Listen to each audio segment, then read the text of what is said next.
Get to the end, flip it around, go the other way.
One more.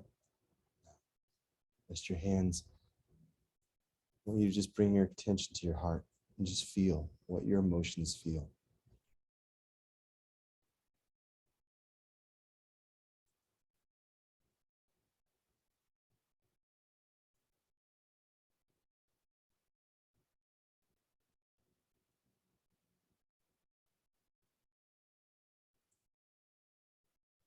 Taste that very aspect of your own self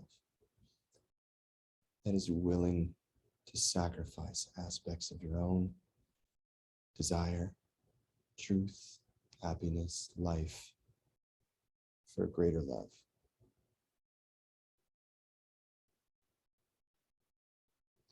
It's the taste on your tongue.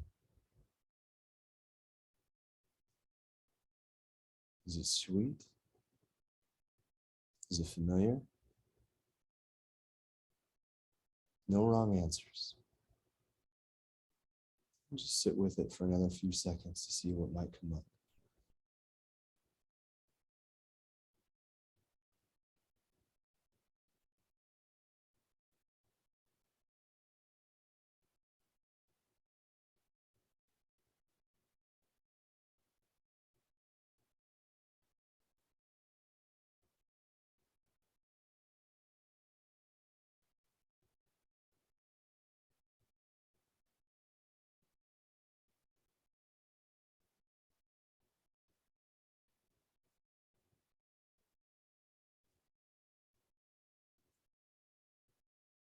Slowly open your eyes.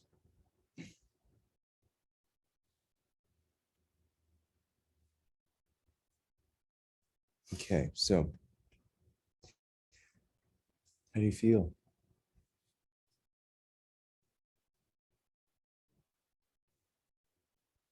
Scale of 1 to 10.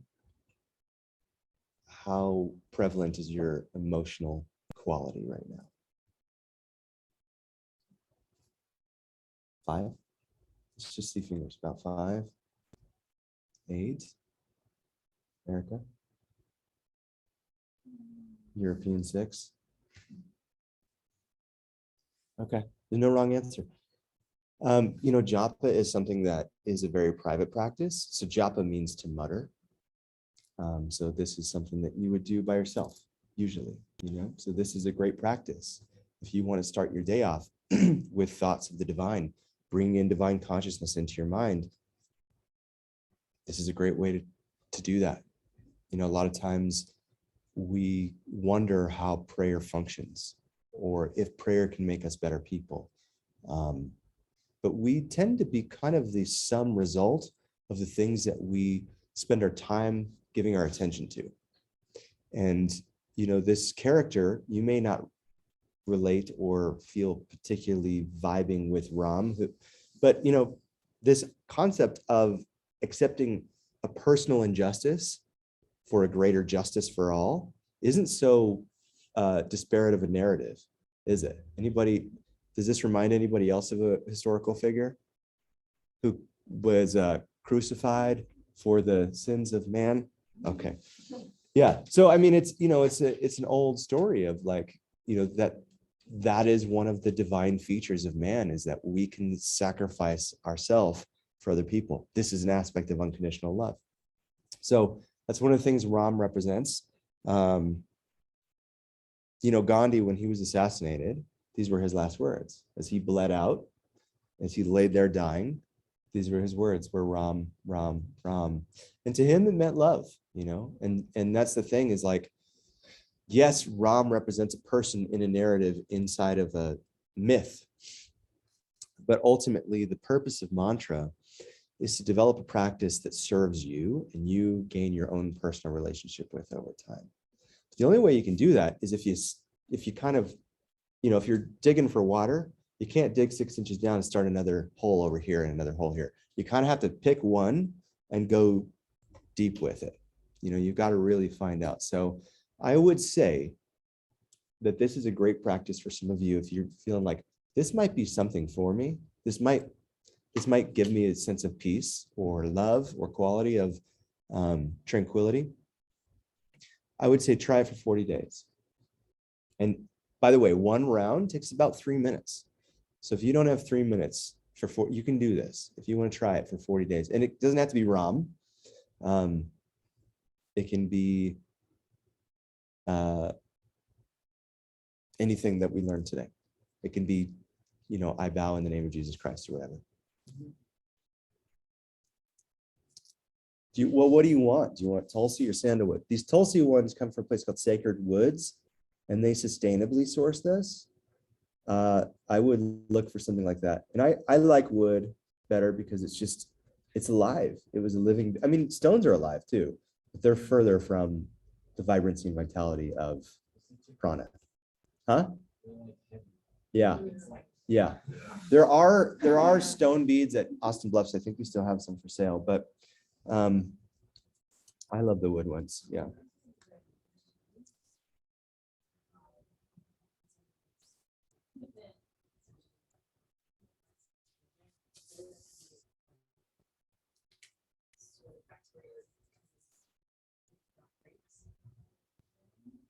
No, people say that. I think it's a nice feeling to say, if you set an intention with the mala and it breaks, that means the intention is finished and complete. And I think if you set that intention for the mala, then that's absolutely true, because you're a divine being, and your powers of manifestation are infinite. It's only what you limit yourself to do. And if you're not willing to believe it, it will not come true. That's the thing, is we can believe things into existence that are untrue. That's how powerful humans are at manifesting. You know what I mean? So be careful what you wish for. But like we talked about this in one of my classes recently, on New Year's, my family picks a word. Everyone in the family picks a word, and we've kind of created a friend version of this too. Do you have a word this year? Presence. Presence. Okay. So that's the intention, right? That's the why, but you've got to be really clear about how you interact with it, the how, over the course of the year. So like one year I picked abundance. Pretty benign word, actually, because there's a lot of negative abundance that can happen in the universe, as I learned that year, okay? So I do need these back. These are from India. These are Laura's. She let me borrow these things. She was like, I'm letting you take some of these important ones. We're gonna get into some kirtan now. Kirtan is what you practice in a group setting. Oh, go ahead. Really quickly, I just wanted to say my cousin makes jewelry and she's in college before she was in public. Awesome. Will you put that on the Google Classroom maybe? Like her, yeah. Because if we get enough people, we could do like a, just maybe like a shipment. Yeah. So we wouldn't have to all drive to Pueblo separately. Well, she'd come up or she'd ship too. Cool. All right. So that's a really common form of mantra practice. Is anybody going to try it for 40 days? Good. I'm going to try it.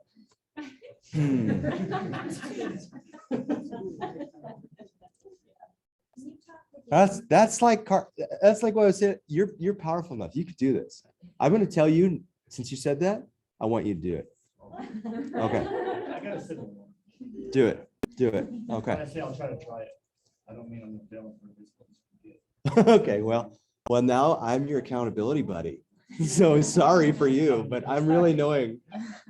Ask Erica how good of an accountability buddy I am. I'm like, hey, go ahead. I do think it kind of takes some practice. Yeah, for sure. Yeah. And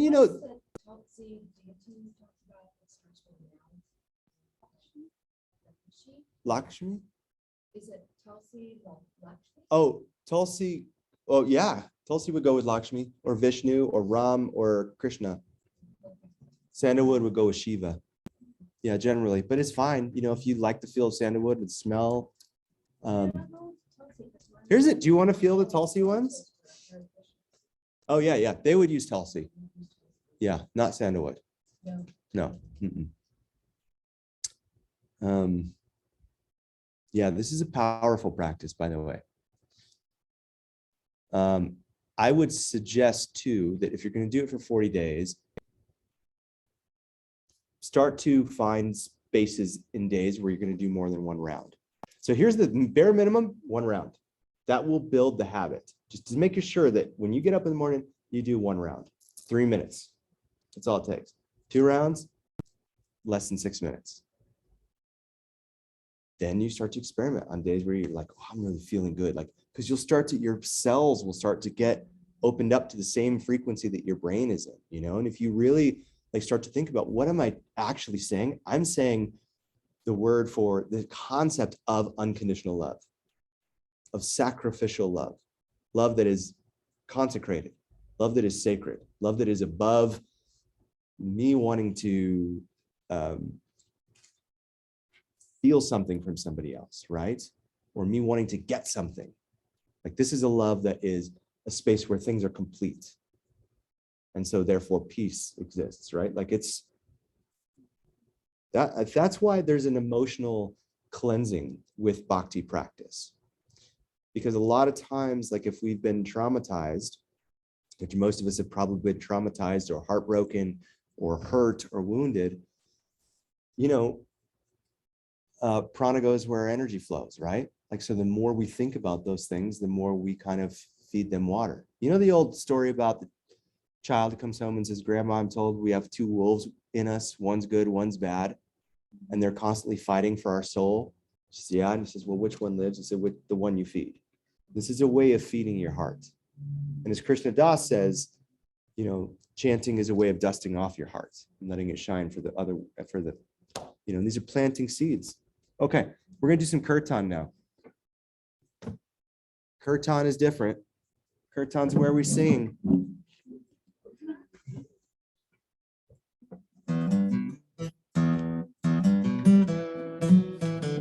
Okay. So let's try a different energy. Let's try Shiva. So this means Om is oftentimes put at the beginning of a chant as a way to open up the chant and say, okay, now divine ear, I'm speaking. The words that are coming out of my mouth now actually have resonance and I need your attention. So that's why we put Om at the beginning of things, right?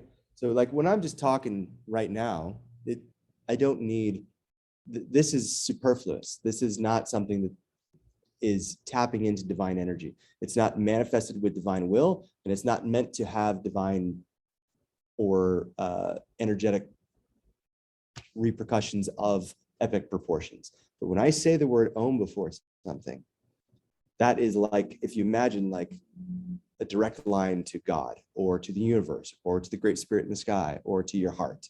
That's the concept of putting Om before something. Nama means in the name of, and it's just generally a bestowment of honor, of honorific or obeisance, meaning through this chant, I am bowing to or surrendering my own ego to this energy of Shiva, this concept of Shiva. Now, Shiva is an interesting character because unlike Ram, like I said, Ram is an avatar. So like Jesus was an incarnate of God, right? He was God in the flesh. Difference between an avatar and incarnate is that Vishnu still exists.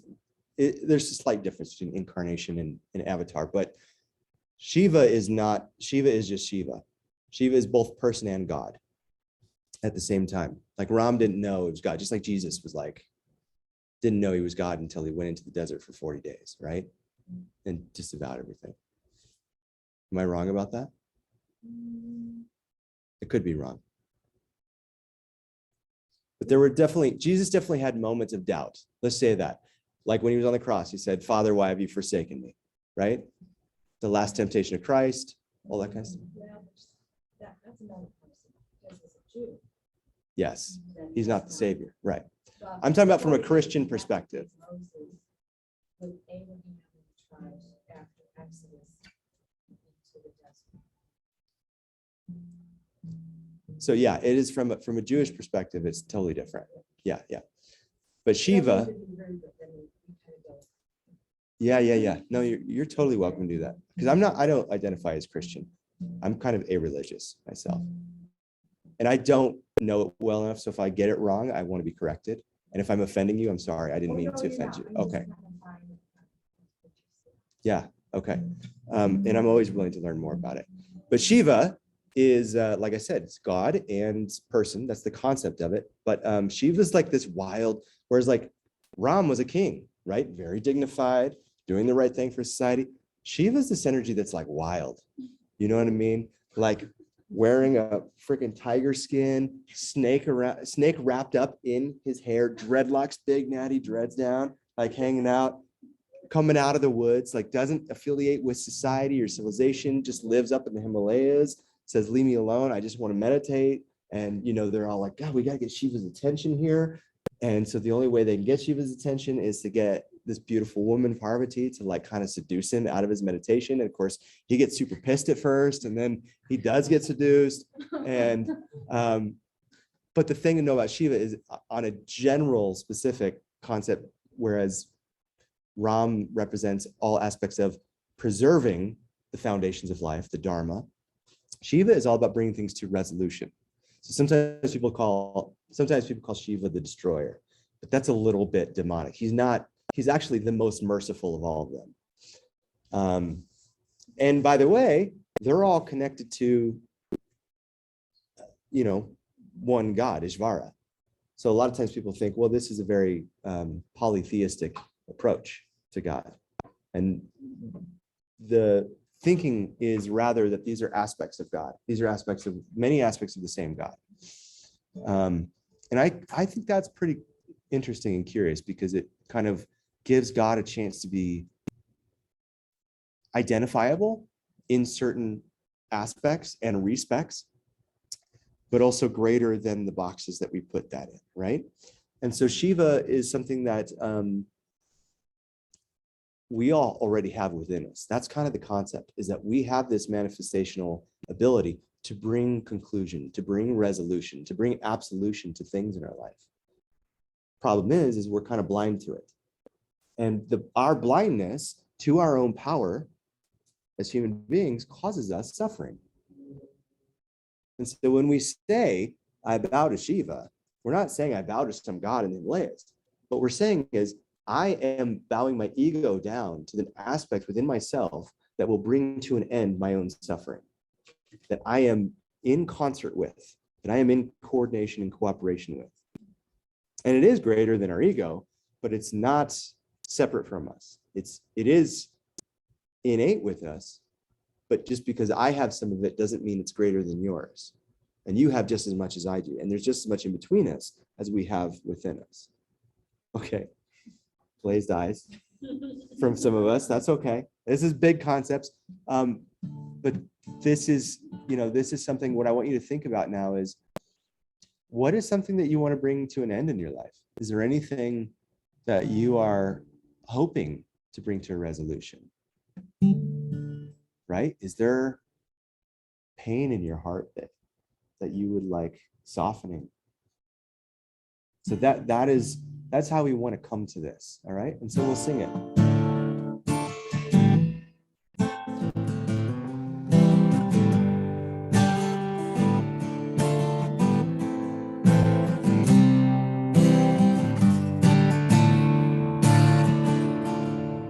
Can you hear the guitar, by the way? Okay, I just want to make sure I have that properly adjusted. Om Namah Shivaya. Om Namah Shivaya. Om Namah Shivaya. Shivaya Namah Om. So that last time we just reverse it. Yep.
Helps to sway.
Feel different on that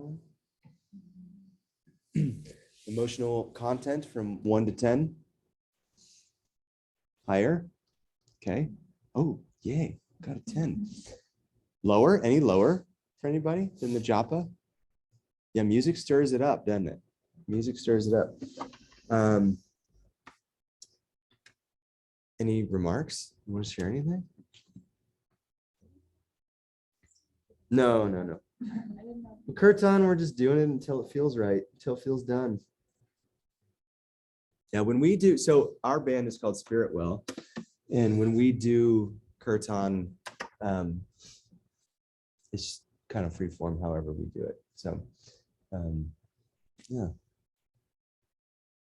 Did you like that one? Did you like Kirtan? Does it feel good? Okay. Yeah. Question? Oh, I thought you raised your hand. You're just yawning. Yeah. Can we? You have a question? I was just gonna say, because I've been told they want extended for time. Yeah. I mean, because then it's like lights and dance. Yeah. It's like the same kind of chance. But... Yeah. It is. I know, it was like, I felt so awesome after. That's a great way to put it.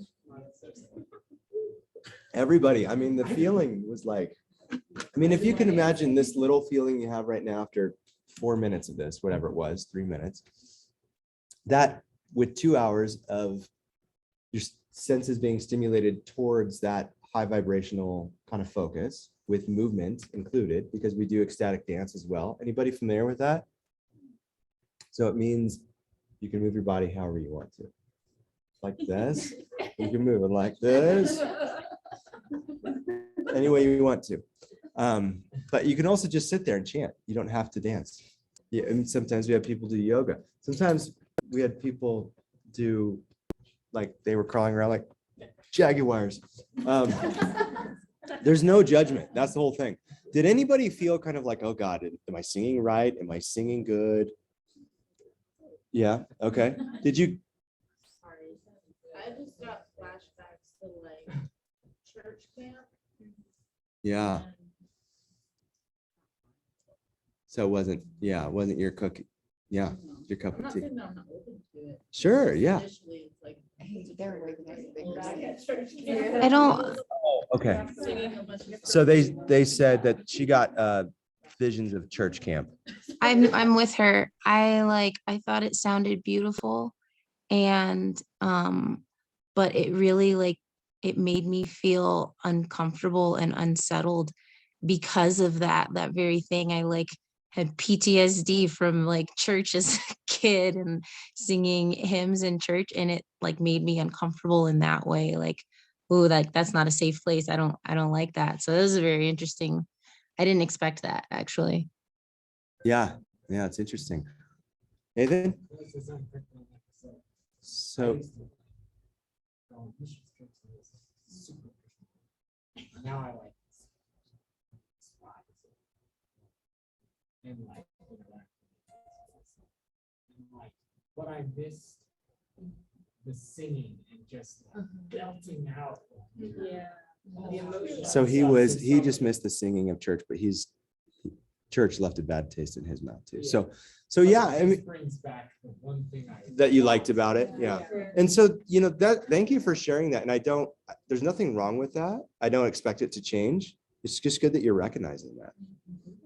Do you have something else you'd like to share about it? Oh, It's okay. It's okay. Please. where did your music come from? I just wrote it. You wrote it? Mm-hmm. Yeah. Because it sounds like very much like a song that we would sing. Yeah, this is a sadder one for sure. I think that there are with Kirtan specifically, there are some, so now we're getting into different aspects of some of the more traditional aspects of yoga, right? It's very benign to say to somebody, come into a down dog, right? Like if we're teaching at, a military base, right? You're probably not going to be like, all right, you all ready to chant some Shiva? Who's going to bow to Shiva with me here?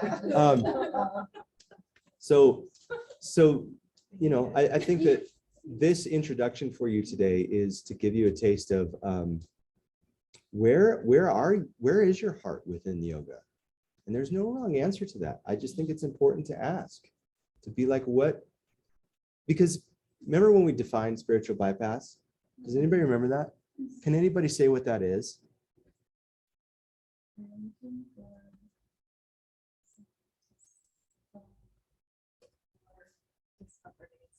Yeah. Yeah. So you're using the techniques of yoga because you know they make you feel better, but using them to actually avoid taking accountability for stuff in your life that you need to face or work on or do, right? And so I think that that's a really great thing. That's a beautiful thing, that cracking open that you just had, because that's something that, I mean, I don't want to put words in your mouth, but you know, the maybe this realization for you is a chance to reclaim some of that and get to where he's at with it, where there's some aspects that, you know, maybe religion's left a bad taste in some of our mouths, but it's kind of like one of those things where it's like we can be hurt or brokenhearted by, I always put it in the framework of a lover. Like if I, you know, like when I had my heart broken and a girlfriend or whatever, and I was like, God, I hated her, you know, but actually I loved that person for 4 years. And just because they broke my heart so bad that I had to like kind of hate them for a while to like just be able to like get up in the morning, right? Doesn't mean that that's all true, that there's other aspects of it that are true too. And that's part of healing through grief. And then you start to come to a place where you can go, we can look at it from a different perspective. There's a little bit more distance from you. It has a little bit less impulse. What did Christina say? There was a word she said. She didn't say trigger, I think, but like that, right? And we can say, oh, actually there were aspects of this that I liked or want to get back into touch with. And it could be the singing and whatnot. Yeah, I mean. I was just thinking about something that Renee wrote. It's with where the light enters. Oh yeah, way to bring it back. Yes. Did you hear that? She said the wound is where the cracks are where the light comes in. Something like that. Like the, you know, yeah. You know, there's this concept in, yeah. Anyway, that's perfect. I don't need to add to it. So it's interesting because you didn't have that response with the japa. Yeah, it's the music that all of a sudden starts to elicit an emotion. I know you have to be at Austin Bluffs at 3. Yeah. So whenever you need to depart, you can just leave stuff. I wondered though if we could do one that's maybe a little less sad. Huh? I'm just gonna cry after she's so fast. Oh, that's okay. Good. I'm glad you're getting some emotions out. And I want to say too, like Austin and I, out of habit, just like harmonize with each other because that's what we do. But like everybody's voice, like it's not about how you sound, because I am so in the same boat of like judging how you think you sound. But it's about like that again. It's same with japa. It's like it's what you offer up with what attitude and that love that you bring to it. That's what matters. And so I actually think it's really beautiful because in a lot of ways, like when we've been wounded by a religion or something like that, it can kind of create a disconnect between our ability to tap into this superpower of the human heart, to be able to love things and to be able to come to things with Bhav. And, you know, so then we use other things. We get into our body too much, or we get into our mind too much. And so in a wonderful way, I think that this is showing you that you're just human. And that's, even though there was a wound and it's been a long time, that connection is not dead. It won't go away. You'll always be able to tap into your heart. And I don't know, to me, that's the good news, but it may not be through this, and that's okay too. I don't want to go. I'm so sad. I'm sorry. What is that? It's called a harmonium.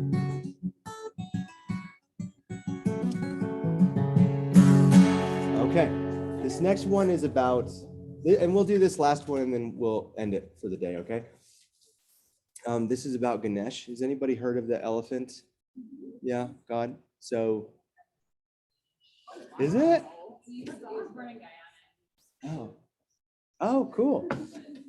Yeah, so Ganesh he is famous and popular in all sorts of countries. Originally Ganesh, I mean, there's such a sweet story with Ganesh. Ganesh is just he's very boyish energy, but he's got an elephant head. And this is kind of one of the wonderful things. Like we kind of went from like this aspect of like this person who would sacrifice their whole life for your love to this person who already sacrifices everything, so it's no big deal, but their mercy is really cheap and easy, right? That's Shiva. Like Shiva's like, all right, you need some mercy, no problem. You know, like Shiva doesn't care, right? Because it's all ending, you know, when you look at the world that way. And then I should also state that there's a really beautiful and powerful aspect to mantra that is of the feminine, you know, which is called the Shaktiism. But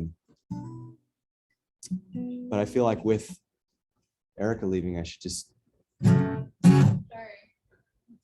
gonna do Ganesh, which is animal, okay? But the beauty of Ganesh is, you know, elephants embody wisdom. And I think that generically speaking, you would say, well, Ganesh is the remover of obstacles, which is, you'd think that's a good thing, right? But sometimes we put obstacles in our life for a purpose, don't we? And sometimes we leverage ourselves on those obstacles in ways that if something were to come and pluck that obstacle out, we would fall flat on our face or fall straight backwards, right?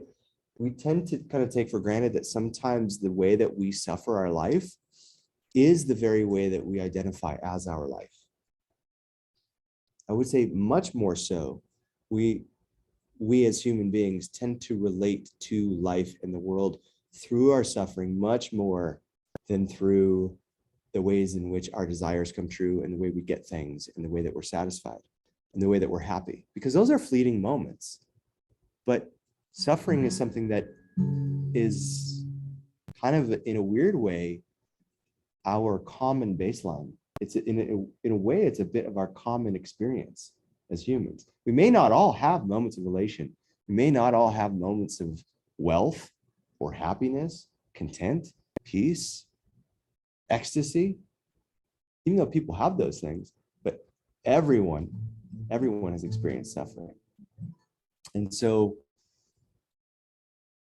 yeah, so when we chant this, in a weird way, it's kind of like saying, I embrace the absurdity of my life.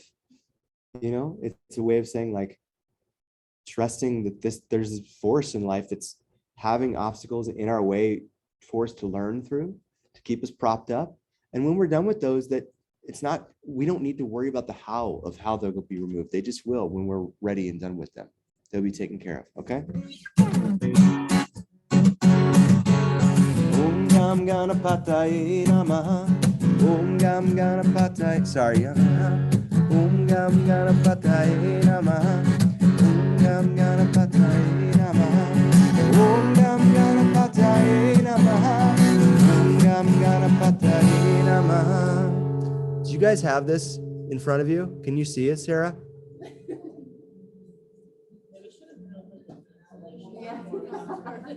Is this one hard? No, I can't. We just see you. Oh, there you go. Hang on. There it is. Are you teaching in here at 3? Oh, okay.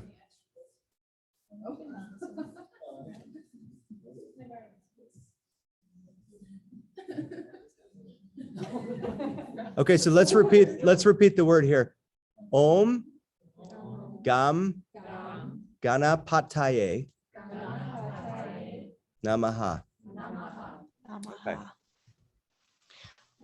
Ready? Om Gam Ganapataye Namaha. You got it.